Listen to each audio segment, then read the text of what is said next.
阿里山森林铁路伫1912年全线通车了后，这阿里山坐落来茶就运到山脚的嘉义市，也带动这木材加工的产业。嘉义市文化局出版头一本介绍这嘉义木业的绘本，希望透过绘本，让囡仔来认捌在地文化。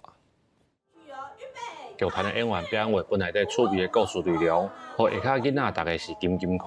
嘉义市文化局新出版的绘本，用嘉义木业的历史甲特色做主题，配合剧团的表演来发表。现场的家长甲囡仔，哪听故事哪看表演，拢感觉真趣味。他在讲我们嘉义市的从那个什么林业发展历史，然后还有嘉义市的特色。